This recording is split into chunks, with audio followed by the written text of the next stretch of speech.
En estas sesiones me propongo plantear dos asuntos. Uno primero, hacer patente la aparición de la llamada perspectiva sociológica, o la sociología como ciencia que quiere ser. Pero no me quedaré ahí, porque vamos a apuntar a una cierta descripción, aclaración, conocimiento de nuestra sociedad. Es lo que queremos, conocer nuestro mundo para orientarnos, para saber cómo actuar, cómo cambiarlo. Bien, a mí me gusta como metodología el sistema socrático de preguntar, la mayéutica. Así que yo le pregunto, también ustedes pueden, por supuesto, en cualquier momento levantar la mano para preguntar o pedir una aclaración. Siglo XII, Alemania, reinado de Federico de Hohenstaufen, en la pizarra. Este rey se propuso averiguar cuál era la lengua humana primitiva, lo que hoy, por ejemplo, llamamos el indoeuropeo para las lenguas occidentales. Y para esto tomó varios bebés recién nacidos y los mantuvo aislados y bien alimentados, limpios, cuidados, ¿no? Y confirman que de modo espontáneo ahí aparecería la lengua humana primigia. ¿Qué ocurrió?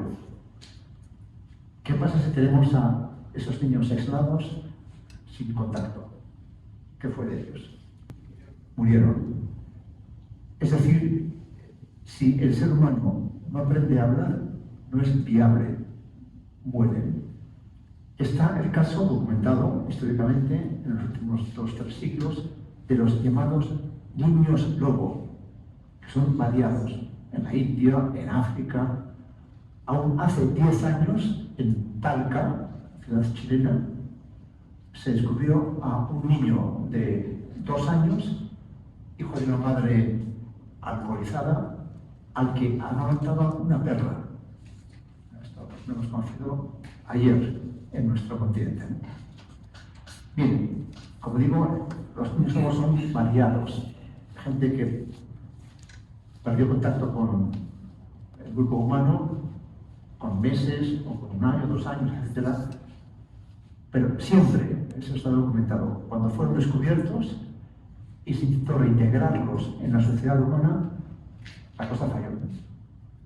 No aprendían a hablar, gruñían como animales y morían pronto. O sea, el hombre es ser social. No puede darse el ser humano en solitario. Decía Aristóteles, el que vive solo o es menos que un hombre, es una bestia, o es más que un hombre, un dios. Pero el entorno del hombre es la polis, la ciudad, la sociedad. Además, también aquí la biología incide porque el bebé humano es francamente prematuro. Es el mamífero que más cuidados, de modo más prolongado, requiere del mundo natural. Años de crianza. Es totalmente inerme, indefenso. Tiene que aprender todo. También ahí está posiblemente su fortaleza. Porque en biología se habla del entorno o nicho de los animales.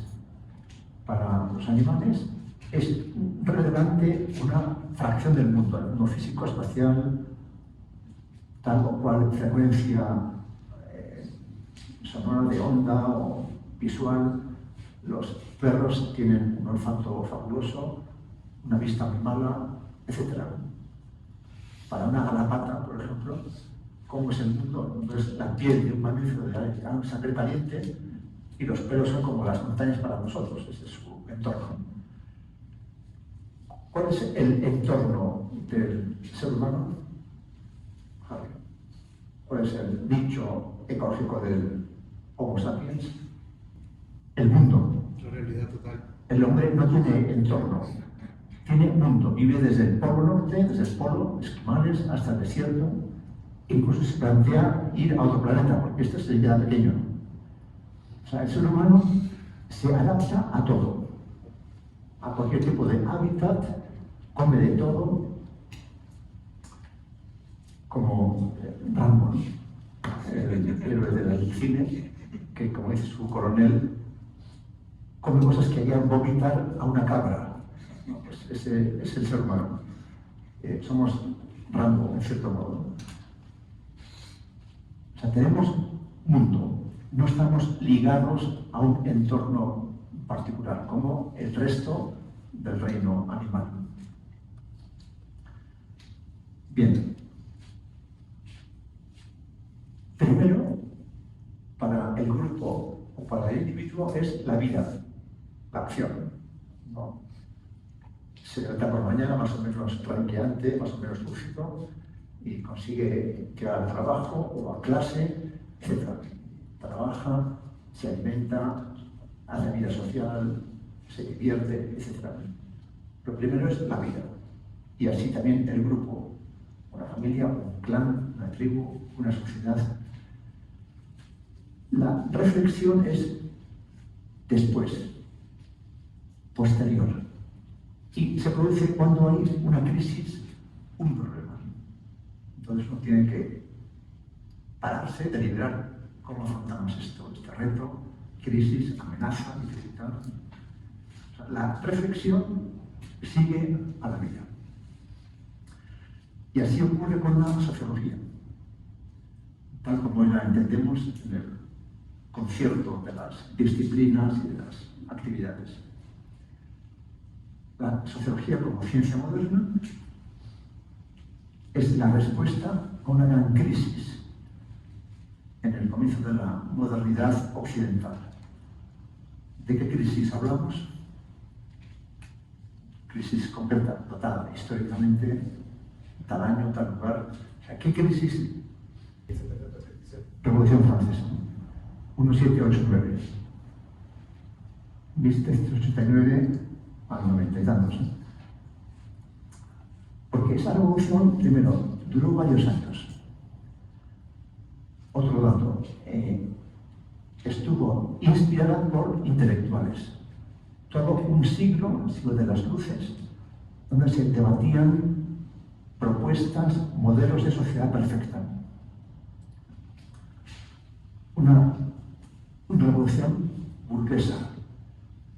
Lo que la burguesía echaba en cara al antiguo régimen no es que fuera opresor o injusto, sino que era caótico y desordenado. La burguesía quería un mundo ordenado, previsible para poder hacer negocios, poder invertir, etc., poder planificar. Y ocurrió algo extraño, de lo que fueron conscientes los propios actores de la revolución, y es que esa revolución, que tuvo varias como oleadas, varias fases, generó una dinámica interna que parecía imponerse a los propios actores. Había como una especie de legalidad inmanente para la revolución más poderosa que la voluntad de los protagonistas, ¿no? Y aquí aparece Augusto Comte, un tipo peculiar. Estudió en la Politécnica, que era una escuela reciente, y quiso ser profesor de matemáticas en la propia Politécnica, pero no aprobó el examen. Entonces se quedó en su casa, dando clases particulares. Es el creador o promotor del positivismo, una corriente de gran influencia en el mundo del siglo XIX. Tipo singular, ¿no? Lo que él pretendía es encontrar esas leyes que rigen la revolución y, por ende, la sociedad. Su intención era reaccionaria. Quería evitar en el futuro otras revoluciones similares, porque eso era un caos. Por ejemplo, el lema de la bandera de Brasil está tomado de Comte: orden y progreso. Es también de Comte la famosa ley de los 3 estadios, que han regido la historia de la humanidad: estadio religioso, estadio metafísico y estadio científico positivo.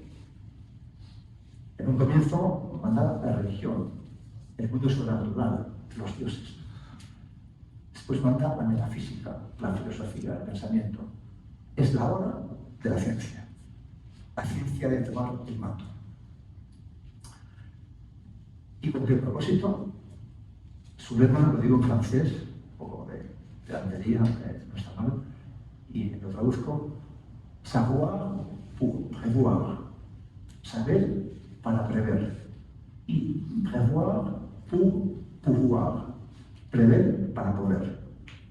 Saber para prever el futuro y prever para controlar, para poder, para dominar. Aquí está ya ese rasgo del ADN de la ciencia moderna, que es el poder. Conocimiento y poder. Augusto Comte quiere desarrollar una física social, pero ese término ya había sido acuñado por otro científico, Quetelet.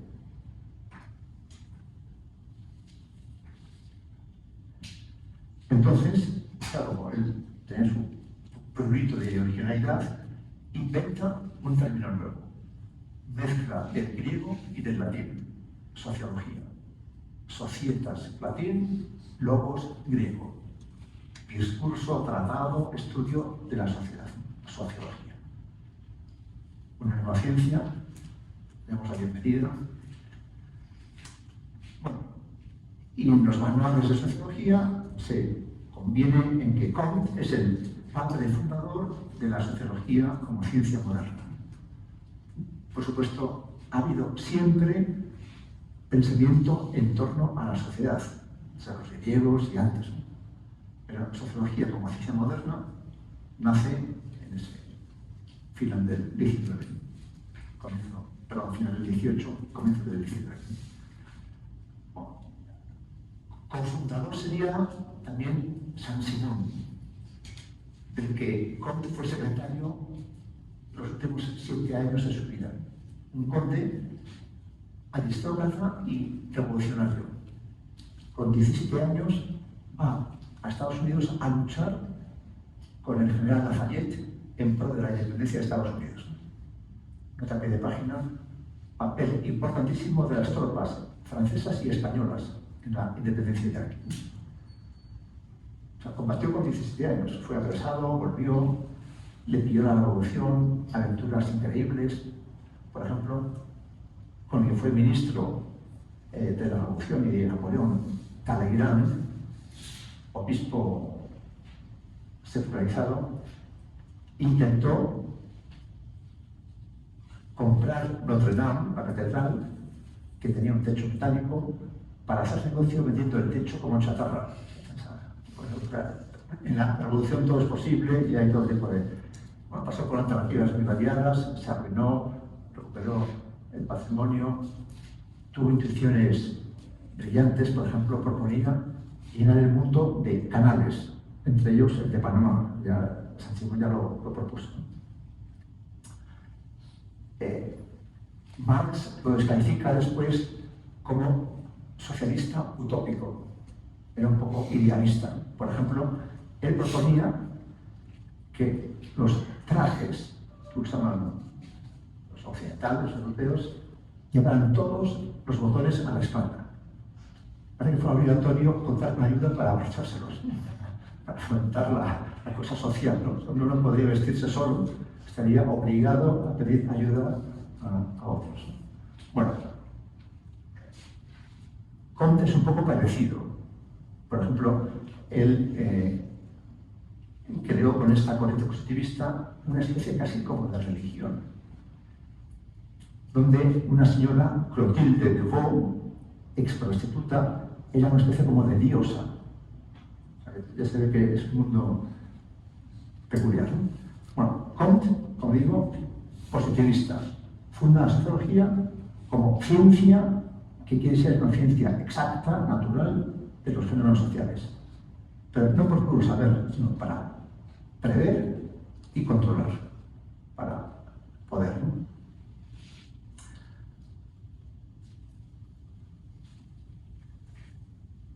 Bueno, después de Comte arrancan los estudios sociológicos y aquí he puesto una pieza el trío de ases de los clásicos de la sociología. Es casi como los chistes, porque es un francés, un italiano y un alemán. No, un francés no, pues sí tenemos, ¿no? Como se ve, son coetáneos. Durkheim, de ascendencia judía, aunque se hace agnóstico. Pareto, de ascendencia católica. Weber, luterano. Durkheim ocupa la primera cátedra de sociología de Francia. Y él es el más insigne representante del sociologismo.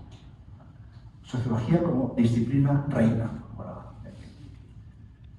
Y es también uno de los padres del socialismo francés, enamorado del progreso, del avance social, socialista, famoso, por ejemplo, por cómo acuña el concepto de anomia, que tiene su vigencia hasta el día de hoy. Anomia. ¿Qué significa anomia? Del griego. Partícula privativa, ausencia de amoral, el que no tiene moral. Átono, el que no tiene acento. Y nomos es ley. Anomia, ausencia de ley.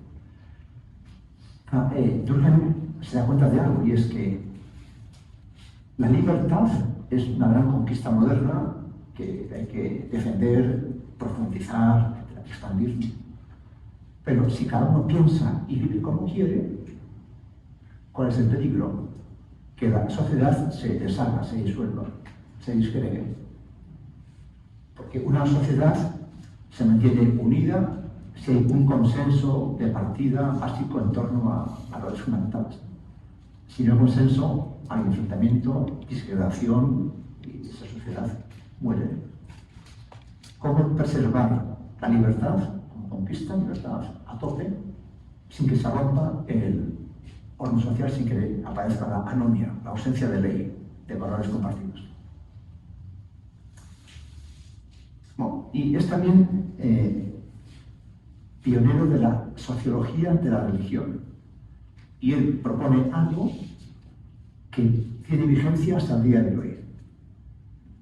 Él es, hemos dicho, agnóstico, progresista, socialista, etc. Pero a la vez constata que la religión es una constante en la historia de la humanidad, en el tiempo y en el espacio. Un libro clásico suyo es Las formas elementales de la vida religiosa, 1912. Manual que funda la sociología de la religión. Entonces, ¿qué ocurre? Todo el mundo, en todas partes, está equivocado. Un poco duro, ¿no? Pensar que toda la humanidad, sin excepción, se ha confundido a este respecto. Entonces dice Durkheim, no hay error. Pero lo que ocurre es que Dios no es un señor de barba blanca que está en el cielo, no. Dios es la sociedad. Todo lo que se atribuye a Dios lo hace la sociedad. Legislar, premiar, castigar, ordenar. Él defiende la llamada conciencia colectiva. Por tanto, él, digamos, que baja a Dios del cielo y lo encarna en la sociedad. Y la sociedad se puede estudiar científicamente. Así pues, la sociología es como la teología medieval, es la ciencia suprema, la disciplina por excelencia, etc. Hay que crear cátedras, dar dinero, todo lo práctico, ¿no? Pareto, italiano, fue director de los ferrocarriles italianos y luego pasó a Suiza y fue catedrático en Lugano, en la universidad. Es también un clásico de la economía y él es el famoso autor de la ley del 80-20, que se aplica en los más variados ámbitos. El 20% de los delincuentes comete el 80% de los delitos, etc. En la empresa, el 20% de los trabajadores lleva a cabo el 80% de la tarea, etc. Puede aplicarlo en los más propiedad, rendimiento, delitos, logros, etc. Pareto. Bueno, él es un poco cínico y se ríe de Durkheim y de los apóstoles de la moral laica y científica. Dice Pareto, hay que resignarse. Tenemos verdades científicas, era ingeniero, pero que no sirven para la vida. Y tenemos valores que orientan la vida, pero no son científicos. Lo que intenta Durkheim, una moral basada en la ciencia, es tontería. Y Max Weber, alemán, luterano, es el gran estudioso y teórico de la teoría de la modernización, como proceso de racionalización. La razón toma el mando y solo va a aceptar evidencias, digamos, intrínsecas. La ciencia, en la economía, el capitalismo, en la gestión social, es el que hace la disección, el característico de la burocracia, en los gobiernos, de las corporaciones. Y también otro gran aporte suyo es cómo describe el desencantamiento del mundo. El mundo moderno pierde su encanto. Es un mundo de ingenieros, frío, tecnológico. Ya no hay humanidad, caballerosidad, virtud. Es un mundo frío, desangelado. Inevitable, pero... Y es un tanto escéptico. Habla del politeísmo de los valores. Cada uno debe elegir a su Dios o a su demonio. No hay otro. Estamos solos. Bueno, podemos hablar, simplificando, de tres grandes corrientes en la sociología. Toda buena tipología, como iremos viendo, consta de tres elementos. Es lo que nos conviene. Una primera gran corriente nace de Comte y Durkheim y pasará luego al mundo anglosajón. Y es hoy hegemónica en Norteamérica, que es la corriente positivista funcionalista. Ya no se cree como Comte que va a dar lugar a una física social con leyes inexorables, pero se dedica básicamente a registrar variables, a medirlas y encontrar correlaciones. Y esto da lugar a toda una industria muy bollante, de sondeos, estudios de mercado, etcétera, etcétera, la política, de la economía. O sea, estamos llenos de todo tipo de estudios, sondeos que miden variables. Y como tenemos ordenadores potentes, computadores, pues podemos medir todo. Hábitos de todo tipo, de voto político, de consumo, de preferencias, etc. Y hacer todo tipo de tablas.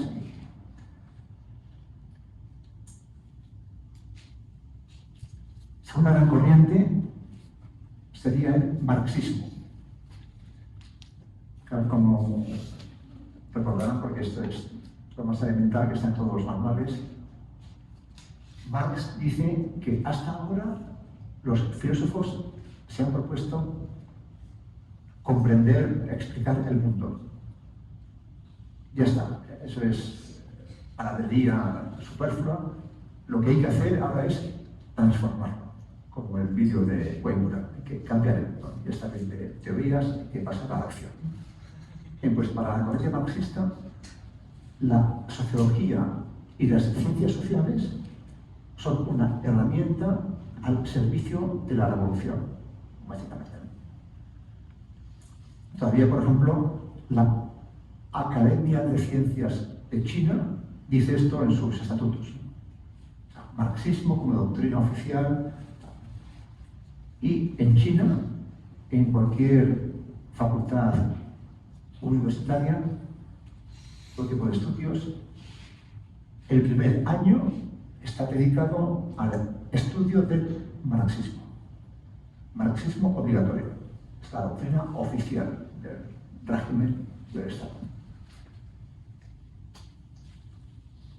Y está en tercer lugar, que es el que va a ser la buena, a la que se apunta la cátedra, la llamada sociología de la comprensión, que busca primero comprender los fenómenos sociales, captar su sentido, su significado, porque en general los actores, ya sean individuos, grupos, corporaciones, gobiernos, atribuyen un sentido a lo que hacen.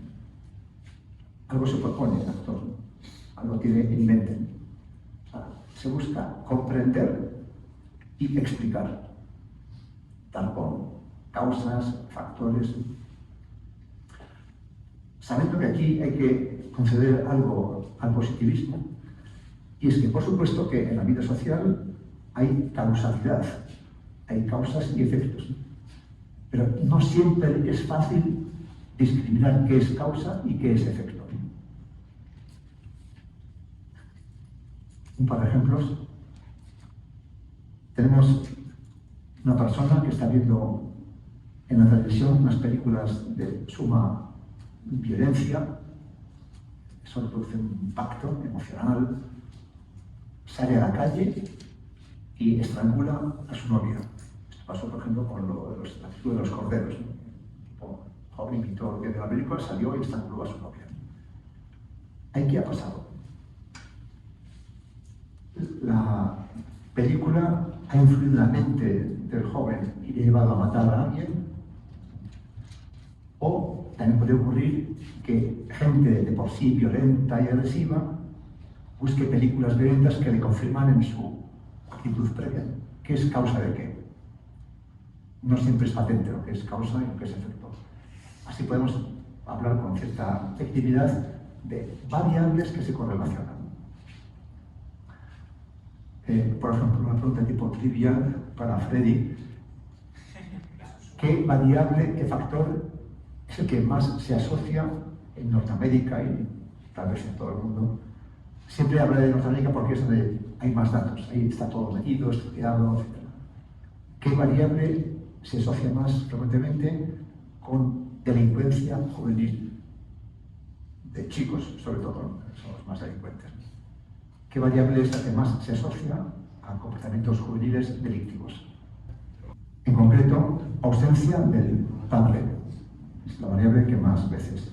Bueno, ¿qué es causa de qué? Pues pero bueno, o sea, que establecemos con frecuencia correlaciones.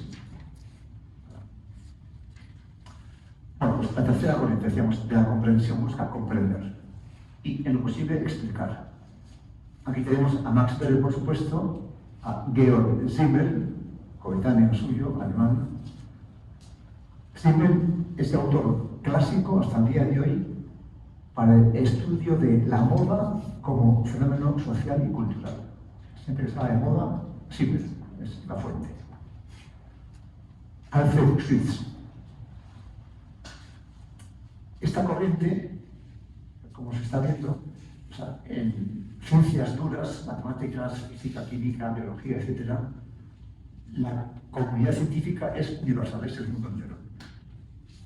Nueva Zelanda, Japón, Chile, Canadá, hablan lo mismo, se entienden. En humanidades y ciencias sociales pesa más lo local geográfico, por motivos obvios, ¿no? Entonces, la primera corriente, hemos visto, origen en Francia, luego mundo anglosajón. La segunda, mundo comunista, Unión Soviética y su bloque, China, etc. Esta corriente de la comprensión es de origen centroeuropeo, Alemania, Austria. En los años 30 emigra a Norteamérica por el peligro nazi.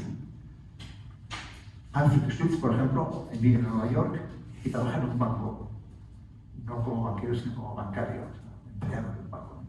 El tipo Así se mantenía de noche, agarra un litro de café, una toalla mojada en torno a la cabeza y escribe papers, que hasta aquí de hoy son estudiados, comentados, dan tema de tesis doctoral, un clásico del siglo XX. Bueno, y su discípulo es Peter Berger, que ha muerto hace un par de años.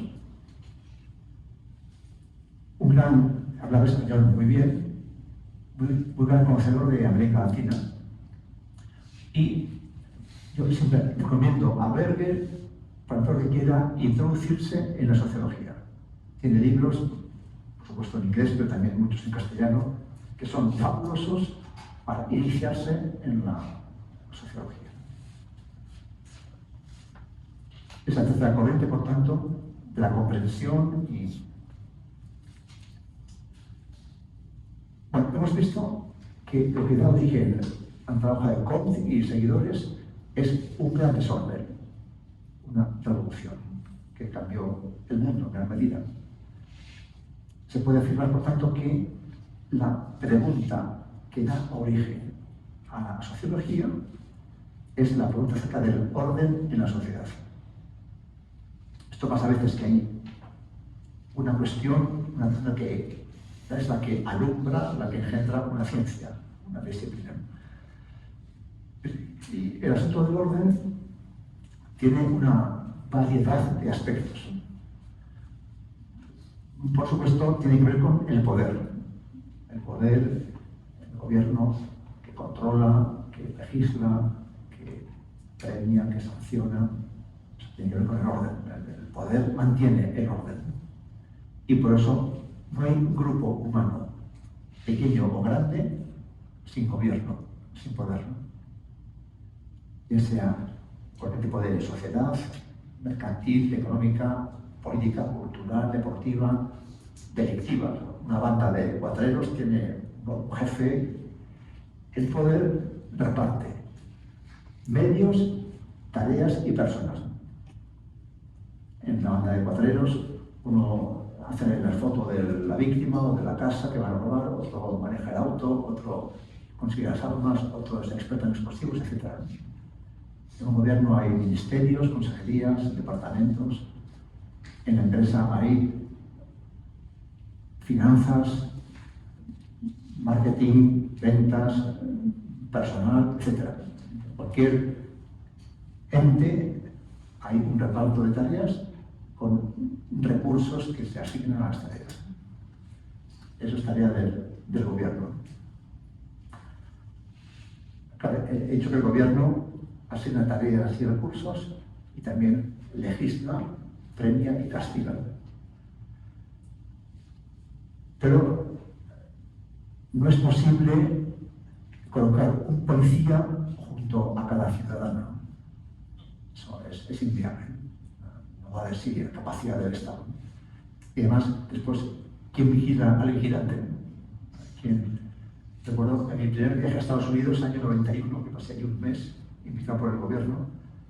Estuve unos días en Nueva York, yendo a Columbia University, y vivía en una residencia parecida a esta, en Nueva York, Riverside, y el director de Riverside, el Carlos Borjas de Riverside, me previno. Me iba en metro a la hora, me dijo: si no es en metro, no te quedes solo en el vagón con un policía, porque te robará. Esto es el año 91, ya hoy creo que es diferente, pero es lo que me dijeron el año 91, ¿no? O sea, ojo con la policía.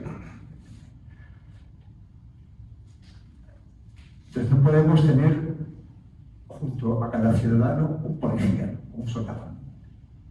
Así que, ¿qué hacen los gobiernos para facilitar que la gente se porte bien y no haya un gasto desmedido en policía y ejército? Bueno, aquí he visto estos días en Honduras, ¿no? Parque de Juana Laínez, el ejército ahí desplegado, además ponen la espalda ejército, ¿no? Que se sepa que es el ejército. En cualquier lugar que uno vaya está el ejército en su yapa, en el basílico. No ve por todas partes el ejército desplegado, se ve que hace falta. También decía hoy la prensa, Honduras es el país más peligroso de Centroamérica. 10 muertos violentos al día. Bien, ¿Cómo asegurar que la gente se porte bien sin tener al lado un policía? Educación. Entonces vamos a gastar en educación y lograr que la gran mayoría de la gente se porte bien. Ahora siempre unos pocos delincuentes, marginados, tal, entonces ya por eso es policía y cárcel, pero la educación entonces, se incorpora a la agenda del gobierno. Por seguridad, también luego porque si queremos que el país prospere y sea potencia, se requiere gente formada. Pero de entrada, la educación permite ahorrar en policía. También, si la sociedad es grande, hay mucha gente, para que funcione, para manejarla, habrá que agruparla en gremios, clases, estados. Estuvimos el otro día en Copán, en ruinas, pues eso pasaba con los mayas. La clase gobernante, los sacerdotes, los escribanos, los En toda sociedad que sea numerosa, para que sea operativa, funcional, habrá que estratificar. Un caso de más relieve de sociedad estratificada hoy en el mundo, ¿cuál sería? ¿Qué países como el paradigma de la estratificación todavía? La India, las castas. Claro, las castas de la India tienen una ventaja, y es que en una sociedad como la India hay, por supuesto, una minoría rica, poderosa, a la que le va muy bien, y una mayoría paupérrima, a la que le va muy mal. Pero se les hace ver que ese sistema de castas tiene un origen divino y además hay la reencarnación. A lo mejor si hoy eres un paria, en un día futuro igual eres un brahman y te va a ir bien. O sea que, entonces, de esta forma la gente pues, acepta, se resigna a un papel menos positivo, más pobre, más marginal, más humilde. O sea, aquí también hay otro aspecto de la gran cuestión del orden, la estratificación. También, por supuesto, el desorden, el conflicto, la violencia. Pues estas son las cuestiones, los temas que desde el origen van a ser el core, el business core de la sociología, el corazón de la reflexión sociológica. Con algunos cambios de acento. Por ejemplo, desde Kant y hasta bien entrado el siglo XX, se piensa que lo natural es el orden y que el desorden es algo anómalo que requiere explicación y, en su caso, remedio, represión, persecución. Comte era un hombre de orden, o sea, no quería algaradas callejeras. Así que hay que mantener el orden y reprimir el desorden. Bueno, hoy más bien pensamos los sociólogos que no es tan obvio que el orden sea lo natural. Más bien, con frecuencia, el orden es algo improbable. Negentropía, lo contrario a la entropía, ¿no? O sea que hoy somos más sensibles para la fragilidad del orden de nuestras sociedades. Puede parecer que el orden es evidente, obvio, no. Incluso la sociedad aparentemente más segura, sólida, firme, estable, puede hacer crack cuando hay cualquier acontecimiento que es como la gota que hace colmar el vaso. En Francia, pequeños grupúsculos pueden poner el país en llamas o sea que hoy hay una mayor conciencia de que todo orden es, por definición, difícil, improbable, tal vez excepcional, frágil y, por supuesto, pasajero, temporal, nada eterno ni duradero. Hay que hacerse la idea de que en cuanto uno baja la guardia, ese orden se estropea.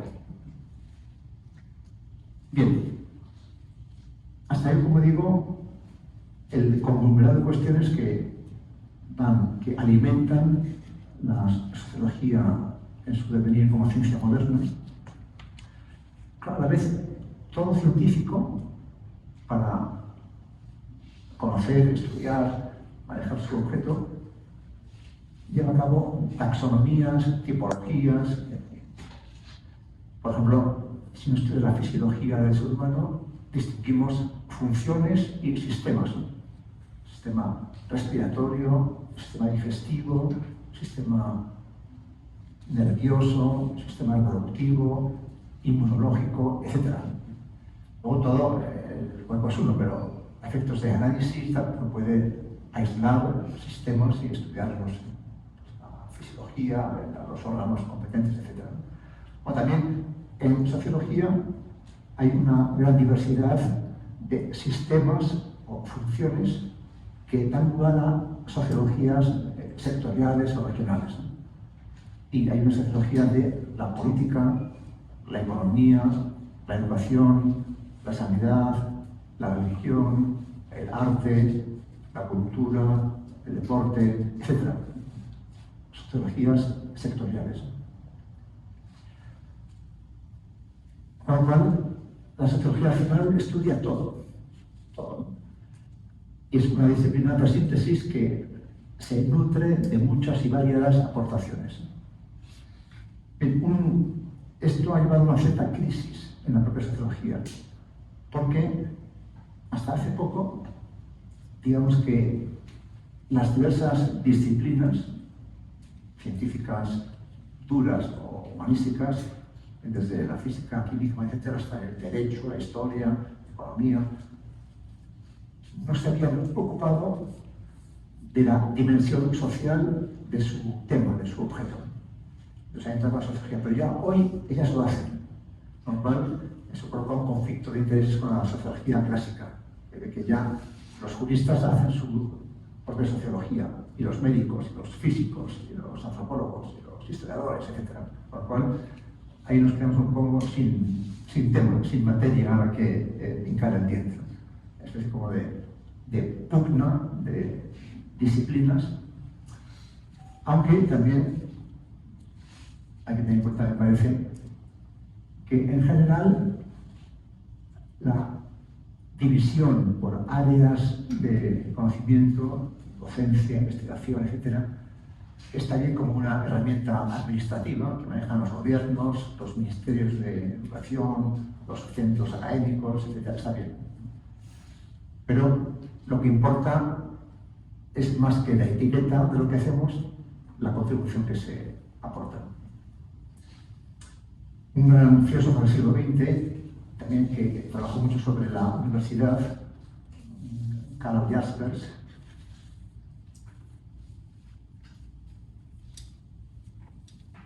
escribe en uno de sus libros que viajó a la India, en concreto en Bangalore, que es una de las mecas de la informática y de los programadores, etc. Y visitó el Parque Zoológico de Bangalore. Parece amplio, y había un terreno para los monos, un palmeral. Y en cada palmera un mono. Y aparentemente en convivencia cordial y amigable, pero si un mono se podía subir a la palmera de otro mono, había una especie de guerra a muerte. Y dice, yo pensé en los departamentos universitarios. Claro, en su parcela, y si otro se le ocurre tratar algo de videomática, nos indignamos y, bueno, somos humanos y también mezquinos y defendemos parcelas de poder, de plantilla, de presupuesto, de materias, de asignaturas, etc. Al final, ¿qué más da? Lo que importa es lo que se investiga, se publica, ya pues, en qué área, departamento, revista, facultad, pues es lo de menos. Importa la tarea realizada y no tanto el rótulo que lleva el polo de tal. Bien, hasta aquí donde quería llegar hoy. Tenemos 5 minutos para eventuales preguntas, comentarios, observaciones.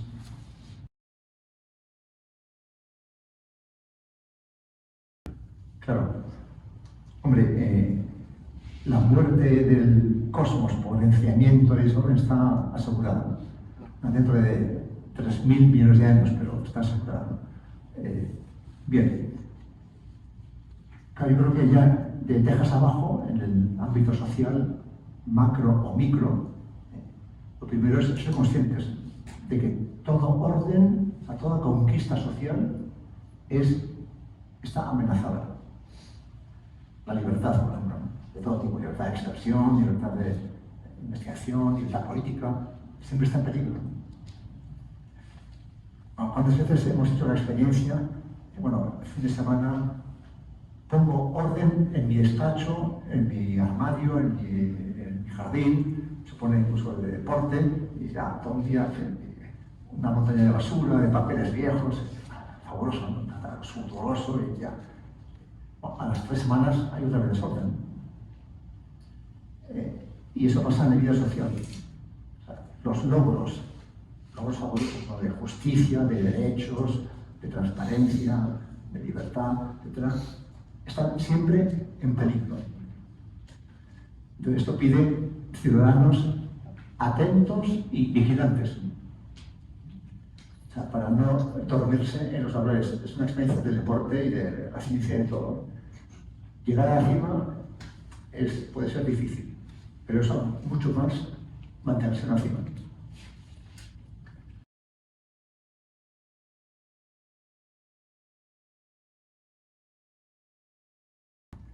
Bueno, yo advierto ya un fallo, una limitación en tu pregunta, que es ¿cómo se está pensando? ¿Quién? ¿No? Ya, tú esperas que alguien te dé una solución, no, tú mismo. Nosotros, cada uno. Es asunto de movilizarse.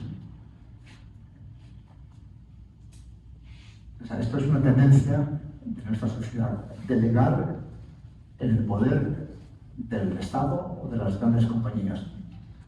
Bueno, aquí había todo un tema que sería lo que llama una profesora de Harvard, recién jubilada, muy interesante, que está traducida al español, tiene un nombre un poco complicado. Susana, como Susana Zuboff. Podéis mirar en internet. Está acuñado el término del complejo informático militar. Porque, como lo recordarán igual por historia, el presidente Eisenhower, en su último discurso sobre el Estado de la Nación, habló del complejo militar industrial, como que realmente gobernaba Estados Unidos, era el presidente. Y, bueno, en nuestro ámbito universitario, Internet nace en el ámbito del ejército yanqui, ¿no? Para conectar las bases del ejército. Los grandes centros de investigación, MIT, etc., trabajan como primer cliente para el gobierno y para el Pentágono en concreto. Hay una trama. Bueno, pues Zuboff también denuncia lo que llama el capitalismo de la vigilancia. Estamos vigilados por esas grandes, los 4 grandes, Google, Amazon, etc., y el gobierno. La alianza entre el valle y la colina, Silicon Valley y Capitol Hill. Bueno, eso es un hecho. Bien, o sea, los grandes nos aplastan y nos avasallan y nos controlan y nos dominan. Vamos, hay que movilizarse. Sin esperar que un salvador venga para liberarnos del enemigo opresor. Y se puede hacer. Por ejemplo, en Europa, en Centro Europa, un tipo que es modélico, es un joven llamado Max Schrems. Estudiaba Derecho en Viena y él no estaba en Facebook, pero pidió a Facebook que le dieran lo que tuvieran sobre él. Facebook Europa, que tiene la sede en Irlanda, se negó. fue a los tribunales y ganó finalmente. Y Facebook le entregó un PDF con 1200 páginas. Y él no estaba en Facebook. Bueno, publicó un libro, etcétera, etcétera. Ahora tiene una ONG. Bueno, fue noticia en toda Europa. O sea, un joven estudiante doblega a Facebook. Bueno, o sea, si queremos escribir sobre otro chico joven también, un estudiante de 20 años que en Baviera, una región alemana, promovió un referéndum para eliminar el Senado y lo logró. Hizo el referéndum y salió que el Senado no hacía falta. Y este, que es un activista, también una chincheta o un clavo pequeño puede hacer saltar a un culo grande. Bueno, pues hay que ser chinchetas, ¿no?, en el culo de las grandes corporaciones, ¿no?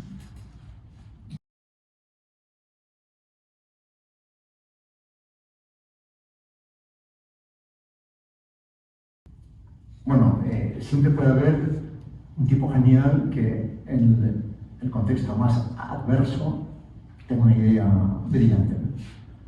Pero se sabe que el progreso científico, tecnológico, etcétera, requiere un contexto, para empezar, urbano, la ciudad, ¿no?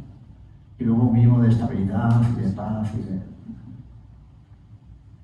Bueno, no digo que no sea posible que en la selva, en medio de tal, un tipo tenga una idea luminosa, pero no tiene capacidad para implementarla, difundirla, propagarla. La ciudad ayuda al progreso económico, cultural, científico. Bueno, por hoy aquí lo dejamos, seguimos mañana o cuando sea.